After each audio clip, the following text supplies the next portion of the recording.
नमस्कार दोस्तों, आप सबका स्वागत है हमारे YouTube चैनल में। आज हम बात करने वाले हैं कैसे आप प्लेट्यूब कोड को प्लेट्यूब स्क्रिप्ट को इंस्टॉल कर सकते हैं सी पैनल में। उससे पहले आप मेरे चैनल को सब्सक्राइब कर लो, बेल आइकन को प्रेस कर दो, जिससे आपको आने वाली वीडियोज़ की नोटिफिकेशन मिलती रहे।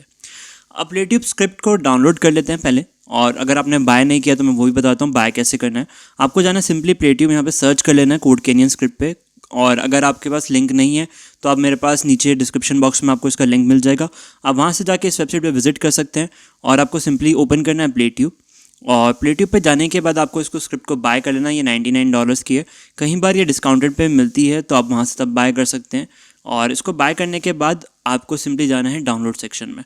क्योंकि मैं बाय कर चुका हूँ इसलिए मेरा रिन्यू दिखा रहा है, तो मुझे ज़रूरत नहीं है, तो मैं बाय कर चुका हूँ।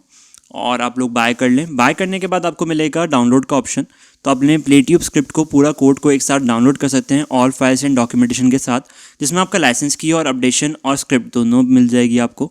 तो मैंने यहाँ पे डाउनलोड कर लिया। डाउनलोड करने के बाद अब हम क्या करेंगे, इसको अनजिप करेंगे। तो अनजिप करने के लिए मैं चल जाता हूँ इस फाइल के पास और इसको अनजिप कर लेता हूँ। और अनजिप करने के बाद आपको यहाँ पे मिलेंगे 3 फोल्डर्स, जिसमें आप देख पाएंगे कि एक फ़ोल्डर होगा आपका अपडेशन का, एक फोल्डर होगा डिस्क्रिप्शन डॉक्यूमेंटेशन का, एक फ़ोल्डर होगा जिसमें आपकी स्क्रिप्ट होंगी। और हम स्क्रिप्ट वाले फ़ोल्डर को ही अपलोड करेंगे, क्योंकि डॉक्यूमेंटेशन में आपका लाइसेंस की होगी जिसकी आपको जरूरत पड़ेगी इंस्टॉल करते वक्त। अपडेशन में आपको जरूरत अभी नहीं पड़ेगी क्योंकि आपकी नई स्क्रिप्ट है।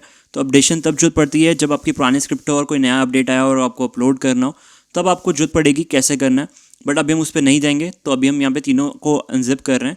जैसे ये तीनों अनजिप हो गए फोल्डर्स, आप देख सकते हैं यहाँ पे एक डॉक्यूमेंटेशन फोल्डर है, एक स्क्रिप्ट फोल्डर है, एक अपडेट फोल्डर है। और मैं तीनों फोल्डर्स को आपको 1 बाय 1 दिखाऊंगा कि कैसे है। तो हमें जिप बनाना है स्क्रिप्ट फोल्डर को। तो मैं एक बार स्क्रिप्ट फोल्डर भी आपको ओपन करके दिखाता हूँ यहाँ पे, जिसमें आपकी सारी फाइल्स आपको मिल जाएंगी, एडमिन पैनल से लेके इंस्टॉलेशन फाइल तक। और एक आएगा आपका अपडेशन फाइल, जिसमें आपके सारे अपडेट्स होंगे, जो नए अपडेट्स और पुराने अपडेट्स मिला के। डॉक्यूमेंटेशन में आपका लाइसेंसिंग है, अगर आप इंडेक्स पे क्लिक करेंगे तो आपका लाइसेंस ओपन हो जाएगा। तो अब हम क्या करेंगे, स्क्रिप्ट फाइल को जिप बना देंगे। ऐड टू अचीव पे क्लिक करेंगे और सेलेक्ट करेंगे जिप मॉड्यूल फॉर्मेट को और ओके कर देंगे। अगर आप कोई और फॉर्मेट सेलेक्ट करके जिप बनाएंगे तो बाद में आपको प्रॉब्लम आएगी, क्योंकि ये फॉर्मेट वहाँ पे सी पैनल में अपलोड तो हो जाएगा बट अनजिप नहीं होगा। इसलिए हम जिप फोल्डर बनाते हैं, क्योंकि सी पैनल हमेशा जिप फोल्डर को ही सपोर्ट करता है। अगर वही फोल्डर को आपको अपलोड करना चाहिए जो सपोर्ट करे। अगर आप डायरेक्ट फोल्डर अपलोड करेंगे तो बहुत टाइम लग जाएगा अपलोड होने में, इसलिए हम जिप बना के अपलोड कर रहे हैं। जैसे ही हम इसको अपलोड कर देंगे, इसको अनजिप करके 2 मिनट में हम इसको इंस्टॉल कर पाएंगे। अगर आप फोल्डर अपलोड करने जाओगे तो बहुत हैवी फोल्डर है, इसको अपलोड करने में बहुत टाइम जाएगा और बहुत नेट भी लगेगा, बहुत टाइम भी लग जाएगा। और कई बार ये फेल्ड भी हो जाता है अपलोड होते हुए, क्योंकि मैं ट्राई कर चुका हूँ। इसलिए मैं जिप बना के डाल रहा हूँ, जिससे कि काम ईजी हो जाए आप लोगों के लिए भी और हमारे लिए भी इंस्टॉल करना। तो जैसे कि ये जिप बन रहा है, तो तब तक हम बात करेंगे कि कौन सी होस्टिंग को बाय करना चाहिए, कौन सी होस्टिंग को नहीं करना चाहिए, कौन सी होस्टिंग सपोर्ट करती है और कौन सी नहीं करेगी। बट होस्टिंग सारी सपोर्ट करती है, बट आपके जो स्टोरेज है वो उस पर डिपेंड करता है। हर स्टोरेज में ये सब चीज़ें फिट नहीं होती। तो जैसे कि हम ये स्टोरेज कई बार आप देखेंगे कि आप किसी में अपलोड करेंगे तो ये स्टोरेज नहीं ले पाता, क्योंकि इतने जब ज़्यादा यूज़र आएंगे तो वो लैग करने लग जाएगा, वेबसाइट लोड टाइम बढ़ा देगी, लोड लेगी, बहुत ज़्यादा सपोर्ट नहीं करेगी। तो अब देखेंगे तो अगर प्लेट्यूब पे ही जाएंगे तो प्लेट्यूब आपको ऑफर करता है, खुद एक होस्टिंग प्रोवाइड करता है, अल्टा होस्ट इसका नाम है।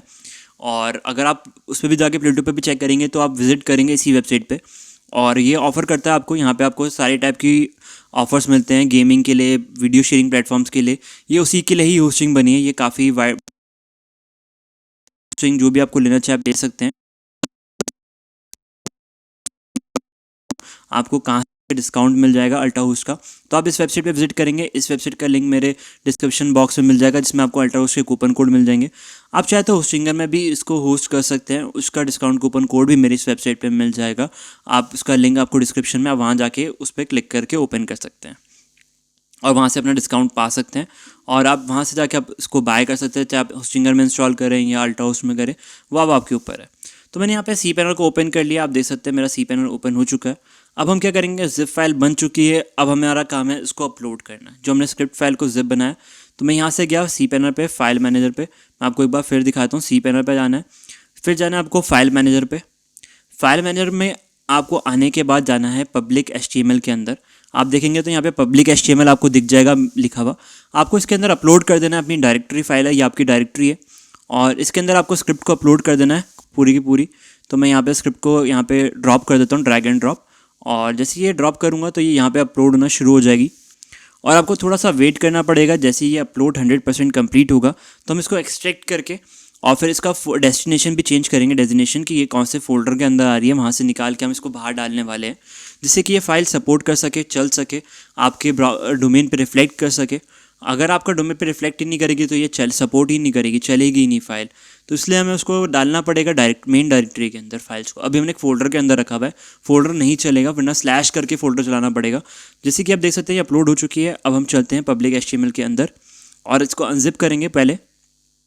तो मैंने इसको सिलेक्ट किया और आप देख सकते हैं यहाँ पे आपको ऑप्शन मिलेगा एक्सट्रैक्ट का। आपको सिंपली सिलेक्ट करना है और एक्सट्रैक्ट कर देना है।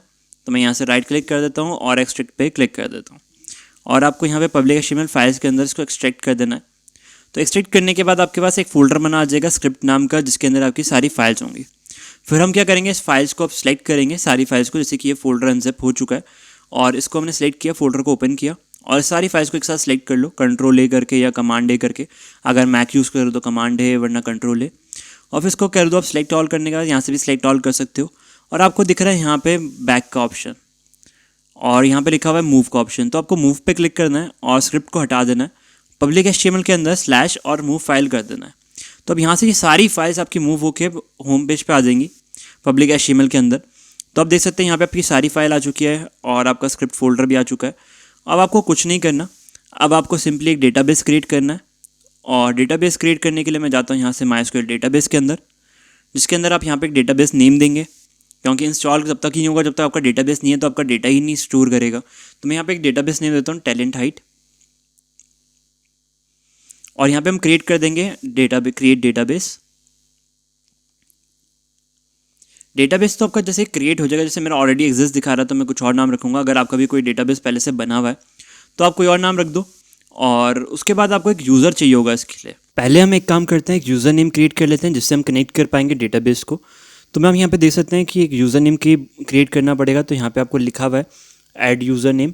तो आपको यहाँ पे एक यूज़र नेम दे देना है और एक उसका पासवर्ड रख देना है कनेक्ट करने से पहले। तो मैं यहाँ पे एक यूज़र नेम रख देता हूँ और अगर आपका यूज़र नेम क्रिएटेड है तो आप सीधा कनेक्ट कर सकते हैं यहाँ पे। तो मैं एक यूज़र नेम आपको बता रहा हूँ कैसे क्रिएट करना है, क्योंकि मैंने ऑलरेडी एक यूज़र नेम क्रिएट किया हुआ है। तो अगर आप लोगों ने नहीं क्रिएट किया तो आप क्रिएट कर सकते हैं। आपको सिंपली एक यूज़र नेम देना है और एक पासवर्ड रख देना है। पासवर्ड थोड़ा स्ट्रॉन्ग रखिएगा, जल्दी से कोई हैक ना कर सके आपका अकाउंट। तो यहाँ पे एक पासवर्ड दे देना। पासवर्ड देने के बाद थोड़ा सा स्ट्रॉन्ग पासवर्ड रखिएगा और उसके बाद क्रिएट यूज़र दे देना। और मैं भी यहाँ पे सिंपली ऐसे ही पासवर्ड डाल रहा हूँ आपको दिखाने के लिए कि कैसे करना है। और यहाँ पे क्रिएट यूज़र पे क्लिक कर देना। तो आपको एक यूज़र क्रिएट हो जाएगा ऑटोमेटिकली आपके लिए और आपको कुछ नहीं करना। उसके बाद आपको सिंपली एक यूज़र डेटाबेस को कनेक्ट करना है। तो मेरा यहाँ पे ऑलरेडी 2 डेटाबेस है, तो मेरे को एक बार देखना पड़ेगा कि कौन सा डेटाबेस का कनेक्ट करना है और कहीं वो डेटाबेस मर्ज ना हो जाए दूसरे डेटाबेस के साथ। अगर ऐसा हुआ तो मेरे लिए बहुत प्रॉब्लम हो जाएगी और मैं अपनी वेबसाइट को नहीं चला पाऊंगा। तो मैं यहाँ पे एक बार चेक कर लेता हूँ PHP में एडमिन ओपन करके। अगर आपका फ्रेश अकाउंट है तो आप क्रिएट कर सकते हैं। मेरा पुराना अकाउंट है तो इसलिए मैं एक बार चेक कर रहा हूँ अपने डेटाबेसेस को। तो मैं यहाँ से जाऊँगा PHP में एडमिन पे और एक बार मैं दोबारा ओपन कर लेता हूँ। PHP में एडमिन के ऊपर आप देख सकते हैं यहाँ पे मेरे कुछ डेटाबेस मिलेंगे मुझे। यहाँ पे ये डायरेक्टली लॉगिन होगा, इसमें आईडी पासवर्ड नहीं पूछेगा क्योंकि मैं cPanel से डायरेक्टली लॉगिन कर रहा हूँ। और जैसे ये रीडायरेक्ट करेगा तो यहाँ पे मेरे डेटाबेस बने हुए होंगे और मुझे सिर्फ एक डेटाबेस क्रिएट करना पड़ेगा। तो आप देख सकते हैं मेरे लेफ्ट हैंड साइड में यहाँ पे 3 डेटाबेस बने हुए हैं, 3 डेटाबेसेस हैं। एक टैलेंट आई न्यू करके, टैलेंट हाइट 2 और एक टेल हाई न्यू करके कुछ बना हुआ है। तो मेरे यहाँ पे 3 डेटाबेस है। तो मैं एक डेटाबेस और क्रिएट कर रहा हूँ जिससे मैं आपको दिखा सकूँ नया डेटाबेस बना के। तो मैं उसके लिए एक नाम रख देता हूँ सिर्फ टैलेंट और यहाँ पे क्रिएट कर दूंगा डेटाबेस। तो मैं यहाँ पे दे दिया मैंने टैलेंट और यहाँ पे क्लिक किया मैंने क्रिएट डेटाबेस। जैसे ही मैं यहाँ पे क्रिएट डेटाबेस करूँगा अब मुझे इसको लॉगिन करने के लिए एक यूज़र कनेक्ट करना पड़ेगा और वही यूज़र मेरा इंस्टॉलेशन में भी काम आएगा। तो मैंने यूज़र तो क्रिएट किया हुआ ही है, जैसे कि यहाँ पे मैंने बताया ही था अभी आपको कैसे क्रिएट करना है। अब हम सिंपली कनेक्ट करेंगे और क्योंकि यहाँ पे वो भी डेटाबेस को हमने सेलेक्ट किया और एक यूज़र नेम को सिलेक्ट किया, जो भी आप यूज़र नेम को सिलेक्ट करेंगे वो यूज़र नेम उसके साथ कनेक्ट हो जाएगा। आपको सिंपली क्लिक करना है ऐड पे क्लिक करने के बाद ये पूछेगा और प्रिविलेजेस को सिलेक्ट करके आपको मेक चेंजेस कर देना है, जिससे कि आप जब इंस्टॉलेशन करेंगे तो ये प्रिविलेजेस आपके अप्रूव्ड होने चाहिए, ओके होने चाहिए, तभी इंस्टॉल होगा कोड आपका। और वो स्क्रिप्ट पे चाहिए होगा इसके लिए, तो मैंने सबको प्रिविलेज को ओके कर दिया है। अब हम क्या करेंगे, फाइल मैनेजर में हमने जो कोड डाला था अब हम उसको सिर्फ इंस्टॉल करने वाले हैं। और उससे इंस्टॉल करने से पहले मेरे को एक डेटाबेस भी तो डालना पड़ेगा।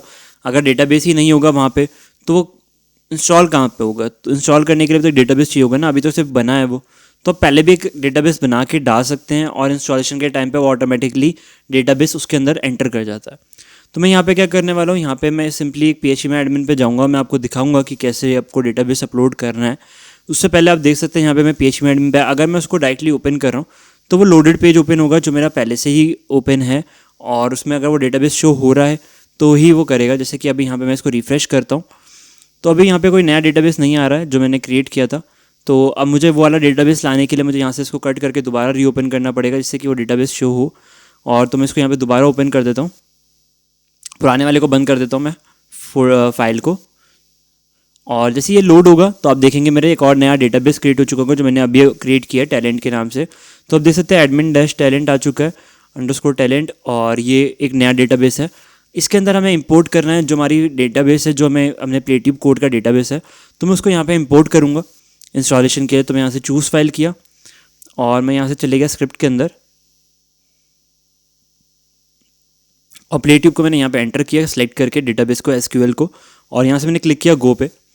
तो अब देख सकते हैं यहाँ पे मेरा डेटाबेस इंपोर्ट हो चुका है और सक्सेसफुली अब सारी फाइल्स आ चुकी हैं यहाँ पे। अब हमें जाना है इंस्टॉलेशन पे, और इंस्टॉलेशन के लिए क्या करना पड़ेगा, आपको जाना पड़ेगा प्लेट्यूब पे, और मतलब अपने डोमेन पे, और यहाँ पे मैं डालता हूँ डोमेन नेम और / एंटर करेंगे, इंस्टॉल आ जाएगा आपका। और आपको यहाँ पे सेलेक्ट करना है आई एग्री। अगर इंस्टॉल नहीं आ रहा तो आपको /install लिख के एंटर कर देना तो भी आ जाएगा आपका। और यहाँ पे आपको सेलेक्ट करना है परमिशंस को एग्री, और आप देख सकते हैं यहाँ पे सारे पेजेस मेरे एग्रीड हैं, सब राइट क्लिक इंस्टॉल्ड हैं ऑलरेडी। और यहाँ से मैं क्लिक करूँगा नेक्स्ट। अब यहाँ पे आपको देना है परचेज कोड। तो आपका जो भी परचेज कोड है आप यहाँ पे दे दें, और एक उसका होस्ट नेम दे दें, यहाँ पे होस्ट नेम लोकल होस्ट। यहाँ पे आपको देना है यूज़र नेम, यूज़र नेम में देते हैं एडमिन जो भी मैंने अभी क्रिएट किया था, और एक पासवर्ड जो अभी हमने क्रिएट किया था यूज़र क्रिएट करते हुए, मैं वो पासवर्ड यहाँ पे डाल देता हूँ। और आपको डेटाबेस नेम दे देना है जो आपने डेटाबेस क्रिएट किया था। तो मैंने डेटाबेस किया था admin-talent, तो मैं यहाँ पे वो दे देता हूँ। उसके बाद आपको देना है साइट URL, जिस साइट पे आपको रिडायरेक्शन होगा, जिस पे इंस्टॉल हो रही है उसका URL देना है। फिर देना है आपको साइट नेम, साइट टाइटल, एक ईमेल आईडी जिस पे ये ईमेल्स आपको आ सके जो कनेक्टेड होगा, एक यूज़र नेम देना है और एक पासवर्ड देना है जिससे आप लॉगिन कर सकें। और जैसे आप ये दे देंगे उसके बाद आपको क्लिक करना है इंस्टॉल कोड पे, इंस्टॉल स्क्रिप्ट पे, और ये आपकी इंस्टॉल हो जाएगी सक्सेसफुली। कॉन्ग्रेचुलेशंस, आपकी स्क्रिप्ट इंस्टॉल हो चुकी है सक्सेसफुली। आप देख सकते हैं आपकी वेबसाइट ओपन हो चुकी है, आपका कोड आ चुका है। अब इसको अब लोगो वगैरह आप चेंज कर सकते हैं एडमिन पे जाके। मैं एक बार आपको लॉगिन करके भी दिखाता हूँ यहाँ से। तो आप देखेंगे तो मेरा लॉगिन करूँगा तो मैं यहाँ पे अपना यूज़र नेम दूंगा जो मैंने अभी क्रिएट किया था, और क्रिएट करने के बाद यहाँ पे लॉगिन करने के बाद हम देखेंगे एंटर करके यहाँ पे आप वीडियो अपलोड कर सकते हैं, सब कुछ कर सकते हैं। अब आपके ऊपर है, आपको जो करना है आप कर सकते हैं। एडमिन पे जाके आप कस्टमाइज़ कर सकते हैं, वो मैं नेक्स्ट वीडियोस में बताऊंगा कैसे करना है आने वाली वीडियोस में। और इस वीडियो में सिर्फ यही सब था कि कैसे आपको अपना अकाउंट क्रिएट करना है और कैसे इंस्टॉल करना था। काफ़ी लोगों के कमेंट्स आ रहे थे इस वीडियो के लिए कि कैसे आप इंस्टॉल करना है cPanel होस्टिंग पे, तो मैंने उसके लिए ये वीडियो बनाई है। अब आप लोगों के लिए ये वीडियो हो चुकी है। अगर आपको किसी और टॉपिक पे वीडियो चाहिए तो अब आप नीचे कमेंट बॉक्स में कमेंट कर सकते हैं। आई होप आप लोगों को वीडियो पसंद आई होगी। Please like and comment, and don't forget to subscribe my channel.